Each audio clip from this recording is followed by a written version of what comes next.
Bismillahirrahmanirrahim.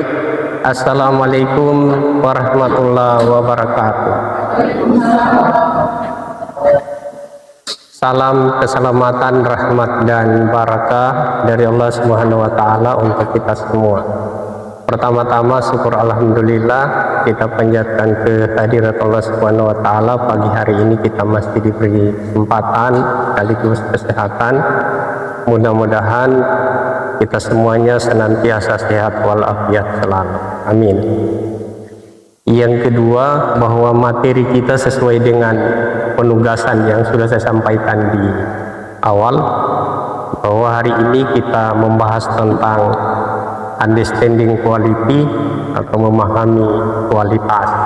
Nah, ini penugasannya adalah kepada saya pribadi dan juga sekaligus nanti memberikan dasar pemahaman kepada Bapak Ibu bahwa nanti sistematika bahasan kita untuk pertemuan di minggu depan sudah seperti ini sistematikanya.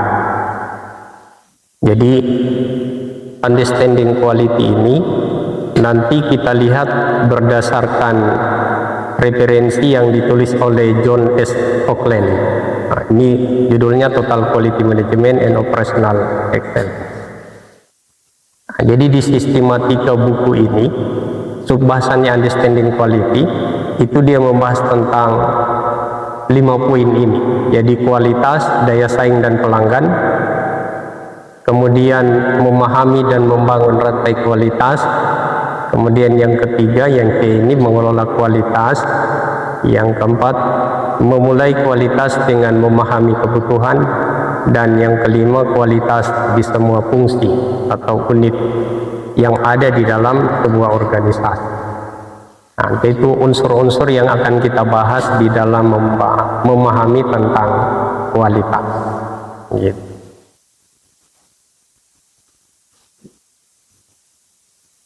Nah, kemudian kita lanjut sistematika materi diskusi kita. Yang pertama, kita melihat kualitas itu dalam perspektif kitab suci. Nah, yang kedua, kita melihat kualitas itu dalam perspektif textbook. Nah, textbooknya ini sudah saya share di grup. Jadi ada 7 textbook. Yang pertama ini sudah bagian saya, nanti insyaallah minggu depan itu bagiannya Bapak Ibu. Jadi karena saya hitung pertemuan kita ini kurang lebih masih sekitar 3 kali, maka nanti minggu depan itu 2 kelompok yang tampil, kelompok 1 dan kelompok 2, sehingga nanti 3 kali pertemuan kita tuntaskan 6 materi. Nah, jadi pagi ini materi tentang understanding quality. Kemudian yang ketiga, kita lihat kualitas dalam perspektif jurnal. Nah, jadi jurnal ini penelitian-penelitian yang sudah dilakukan oleh para peneliti sebelumnya. Kemudian kita membuat sintesa. Jadi sintesa ini sebenarnya mengakomodir pandangan. Jadi mulai dari kitab suci, kemudian textbook, sampai jurnal terkait dengan persoalan understanding quality itu tadi.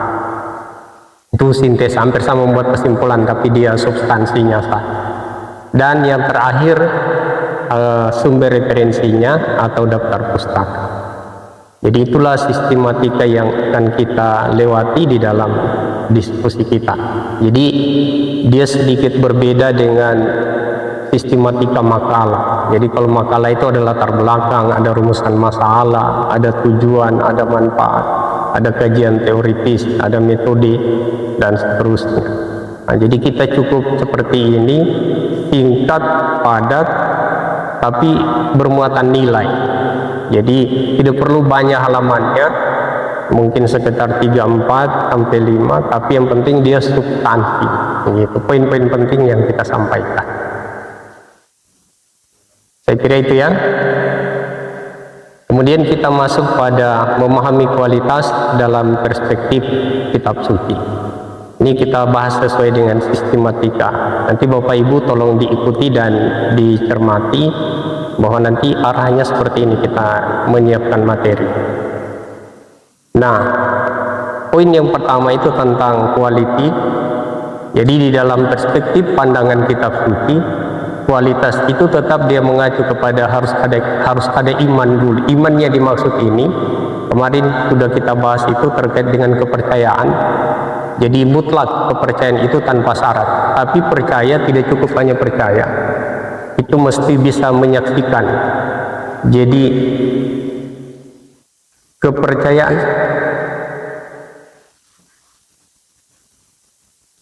kepercayaan yang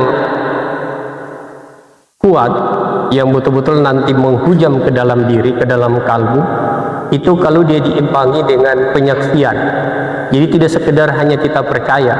Jadi kalau ada orang bilang di sebelah itu ada kegiatan X, ya kita percaya tapi kita tidak saksikan, nah, maka itu tidak memberikan penguatan. Maka beriman kepada Allah, beriman kepada Tuhan, itu penyaksian. Kita percaya tapi harus mengantar kepada kalbu kita bisa menyaksikan Allah itu. Jadi penyaksian Allah itu sudah wujud di dalam manifestasi insan, bahwa kita ini itu adalah insan, dan itu adalah manifestasi perwujudan kesempurnaan Tuhan. Jadi kalau kita ditanya di mana wujud Tuhan itu adalah pada insan. Siapa insan itu? Insan itulah kita semua ini. Seperti itu memahaminya. Gitu ya. Jadi insan itu yang disebut dengan insan itu integrasi antara basaria manusia, jasad manusia dengan ruh, itulah insan. Makanya mazkura yang saya sebutkan kemarin itu bahwa tidak bisa disebutkan itu dia menamakan dirinya Allah, dan wujud dirinya itu yang wujud dalam bentuk manifestasi alam semesta, termasuk diri-diri kita ini, itu disebut dengan Muhammad. Nah, rupanya dia itu dalam bentuk Adam diberi nama, dan rahasia nama dirinya itu insan. Jadi kita inilah insan itu. Jadi kesempurnaan memandang wujud Allah itu pada insan. Insan itu sudah kita ini. Jadi kita ini ada rahasia dari Tuhan itu, dan dia menjadi rahasia bagi diri kita. Oleh karena itu, untuk memandang Tuhan secara jelas, maka keakuan diri Bapak Ibu itu yang perlu dibuang. Jangan merasa engkau yang ada. Nah, makanya itu kalau kita belajar di kampus, itu teori Maslow dia mengatakan bahwa hierarki kebutuhan tertinggi manusia adalah prestise, keakuan, mau dibilang kalau bahasa Kendari, dia yang aku. Padahal itu mengantar kepada kita kebablasan. Banyak orang yang mati konyol gara-gara teori itu. Dia mencari prestise dirinya, keakuan dirinya, padahal keakuan itu tidak ada. Yang aku itu adalah yang Allah itu yang aku. Kalau kita ini tidak ada, karena disebut dengan wujud mutlak itu, wujud absolut, tidak ada wujud yang lain. Jadi kita ini sebenarnya tiada. Yang ada itu adalah kewujudan Allah Subhanahu wa Ta'ala yang sekarang itu tampak jelas. Jadi kalau kita paham ini, itulah orang yang memahami tentang rahasia dirinya, rahasia keakuannya. Dia bisa matikan keakuannya. Itu yang disebut dengan mati di dalam hidup. Maksudnya kita sudah mati, merasa bahwa bukan kita yang melihat, bukan kita yang mendengar, bukan kita yang bicara. Semua itu adalah perbuatan Allah Subhanahu wa Ta'ala yang wujud di dalam yang disebut dengan insan itu. Nah, kalau ini sudah terbuka, maka Tuhan itu menjadi tampak, menjadi jelas, kita bisa saksikan dengan kalbu. Jadi seperti itu. Yang namanya wujud itu mesti kita bisa saksikan. Kalau saya bilang ini mouse, yang mana wujudnya? Ini wujudnya. Kalau saya bilang laptop, ini laptop, yang mana wujudnya? Laptop. Dibilang Allah, yang mana wujudnya itu? Itulah insan. Perwujudan Allah itulah insan. Jadi insan ini sudah menjadi rahasia Allah, dan kita menjadi rahasia bagi dirinya. Jadi rahasia itulah sifat Tuhan, dan kalau kita bawa sifat itu, sudah tidak ada lain adalah dirinya sendiri. Gitu. Nah, jadi itulah yang harus menjadi renungan bagi kita semua, bahwa iman itu berkaitan dengan kepercayaan, tapi harus diikuti dengan penyaksian. Jadi kalau kita tidak bisa menyaksikan Tuhan, maka iman kita itu tidak powerful. Gitu.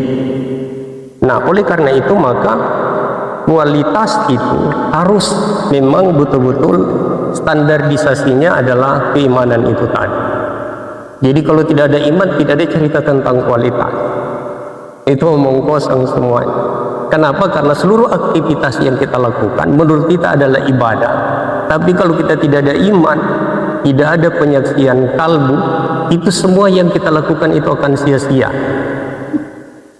Jadi kita mau kebaktian misalnya, kita mau ke masjid dan seterusnya, tanpa pengenalan kepada Allah Subhanahu wa Ta'ala dan penyaksian wujudnya, maka itu semua amalan kita akan dicatat sebagai amalan yang sia-sia belaka. Jadi kalau sudah sia-sia, maka cerita tentang mutu manusia sebagai input utama di dalam kegiatan aktivitas bisnis perusahaan itu tidak ada ceritanya. Maka harus diawali oleh iman ini tadi. Kemudian yang kedua, diikuti dengan membuat yang terbaik. Jadi kualitas itu hanya bisa kita hasilkan dengan menghasilkan yang terbaik. Jadi the best work itu di dalam kitab suci disebut dengan amal saleh. Nah, jadi amal saleh sebenarnya itu semua aktivitas yang kita lakukan yang itu terbaik. Nah, hasil yang terbaik itulah yang mengantar kepada kualitas. Jadi kalau hanya asal-asalan tidak ada kualitas. Tapi kalau kita menghasilkan yang terbaik, jadi pendaiguan secara optimum semua kapasitas yang kita miliki itulah yang disebut dengan kualitas. Jadi kerja-kerja terbaik. Ya, kalau sekarang istilahnya kerja cerdas, gitu ya, kerja pintar, gitu. Nah, kemudian di Alkitab juga ini diterangkan bahwa diberkatilah orang yang mengandalkan Tuhan, yang menaruh harapannya pada Tuhan. Jadi itu yang disebut dengan kepasrahan secara totalitas. Maka orang yang beriman, kemudian dia memasrahkan semua aktivitas terbaiknya, itulah sesungguhnya pesan kualitas. Gitu. Sekarang kita lihat juga di Roma 12 ayat yang ke-17, janganlah membalas kejahatan dengan kejahatan, lakukan apa yang baik bagi semua orang. Itu pesan mutu. Jadi menghasilkan yang terbaik, kita memberikan yang terbaik. Sekali lagi ini pandangan kitab suci berkaitan dengan kualitas. Jadi mesti ada iman, mesti ada kerja yang optimum. Itulah kualitas. Gitu. Kemudian kita lanjut tentang daya saing.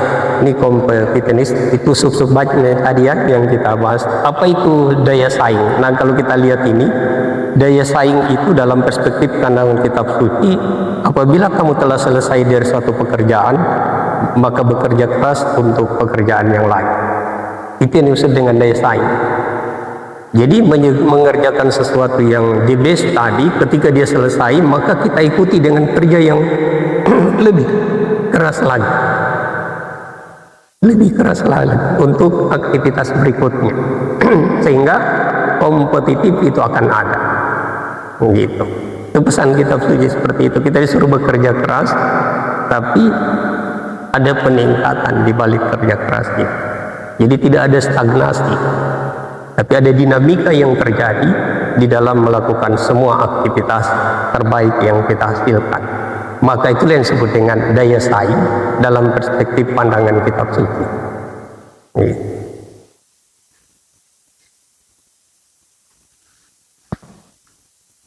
Kemudian kita lihat isinya yang berikutnya adalah customer, pelanggan.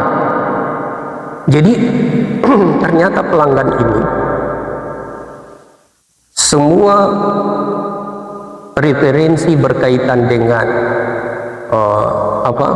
manajemen marketing, selalu mereka berorientasi kepada soal pelanggan itu. Jadi salah satu hal yang paling vital yang berkaitan dengan soal mutu menghasilkan sebuah produk atau layanan jasa, itu persyaratan pelanggan harus dipenuhi, karena kalau tidak maka pasti kita akan kehilangan pelanggan. Gitu.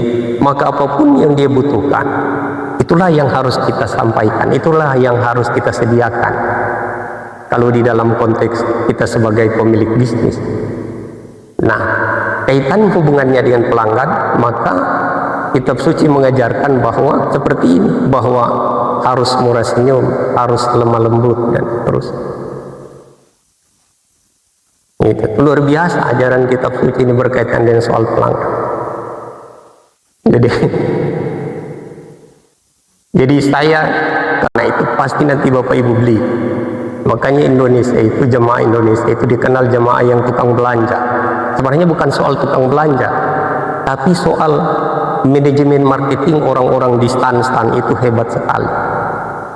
Saya juga tidak tahu kenapa mereka memiliki keilmuan seperti itu. Jadi tadinya mungkin kita hanya niat mau lihat-lihat saja. Ketika dia sudah panggil masuk, Haji masuk lihat-lihat, masuk lihat-lihat, pasti nanti Anda beli itu. Luar biasa. Jadi dia perlakukan seseorang itu begitu hebatnya, begitu luar biasa. Jadi seakan-akan kita itu laksana seorang raja di raja ketika masuk di stan-stan mereka. Dan kalau kita keluar pasti kita beli barangnya. Nah, itu pesannya yang dimaksudnya, kelemah lembutan itu dengan trik dan teknik tertentu yang itu membuat konsumen bisa nanti mendilkan produk yang ditawarkan. Itu konsep pesan kitab suci berkaitan dengan soal pelanggan atau soal konsumen itu gitu. Kemudian memahami dan membangun rantai kualitas. Baik Bapak Ibu, ini ilustrasi yang panjang. Sebenarnya rantai kualitas ini, jadi kalau kita bawa di dalam konteks produksi, itu rantai kualitas sebenarnya pengetatan pengawalannya itu mulai dari soal supplier yang menyampaikan kepada kita input, baik itu bahan baku, kemudian bahan mentah, termasuk tenaga kerja, baik langsung maupun tidak langsung. Kemudian masuk di dalam proses produksi, lalu kita menghasilkan output. Setelah itu output itu harus ditawarkan kepada konsumen yang mereka sebut dengan sipok. Itu sipok itu semuanya rantai kualitas. Di setiap tahapan itu ada pengawasan mutu, ada pengawasan kualitas, yang pada akhirnya apa yang dihasilkan oleh unit bisnis itu dia harus terpenuhi syarat-syarat yang ditetapkan oleh konsumennya. Ya. Jadi ketika Waalaikumsalam, silakan. Ketika produk itu atau layanan jasa itu terserap oleh konsumen kita, maka sebenarnya disitulah ending ukuran dari kualitas itu. Jadi keterpenuhan syarat pada konsumen atau pelanggan, itulah sebenarnya cerminan kualitas. Tapi sekali lagi bahwa kalau kita bicara tentang proses ini, itu dia bicara kualitas berarti hanya di dalam ranah yang berkaitan dengan soal yang bersifat material. Nah, sementara rantai kualitas dalam jangkauan yang lebih jauh, bahwa kualitas itu ternyata jangkauannya sampai kepada kehidupan berikutnya. Jadi orang berkualitas itu, kalau kita lihat grafik ini, sebenarnya itu adalah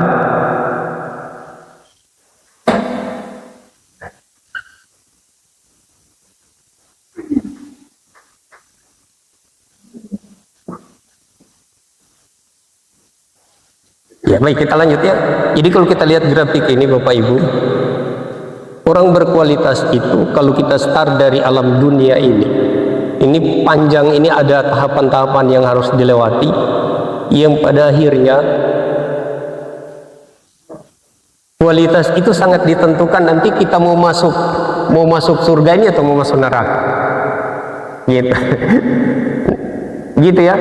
Nah, jadi mutu itu ditentukan oleh kalau kita masuk surga dan bertemu dengan Tuhan. Jadi kalau kita masuk neraka itu berarti tidak berkualitas, tidak ada rantainya. Jadi adanya seperti ISO, kemudian program-program yang lain yang berkaitan dengan soal pengendalian kualitas, itu pada akhirnya dia akan mengarah kepada keterpenuhan itu tadi, keterpenuhan syarat-syarat yang ditetapkan oleh konsumennya. Jadi kalau dia sudah bersesuaian dengan apa yang diinginkan oleh konsumen, maka itulah sebenarnya kualitas. Jadi kalau daya produk atau layanan jasa kita tidak terserap oleh pasar, nah itu berarti cerminan di situ tidak ada kualitas. Itu ini yang dia paham, bahwa reputasi yang dinikmati oleh sebuah organisasi dibangun oleh kualitas, kehandalan, distribusi, dan harga. Dari yang paling penting dari semua itu adalah masalah kualitas ini tadi. Gitu. Nah, kemudian kita lihat masih kualitas. reputasi untuk kualitas yang baik bertahan lama, dan ini dapat menjadi nasional atau dia bisa jadi go internasional. Kemudian manajemen kualitas dapat dipelajari dan digunakan untuk meningkatkan reputasi sah.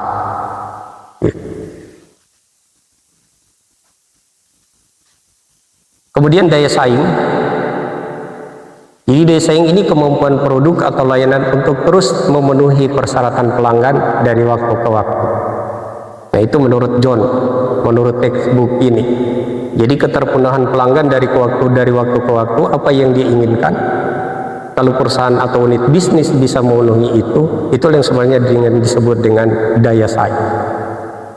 Jadi tidak ada daya saing kalau dia kehilangan pangsa pasar.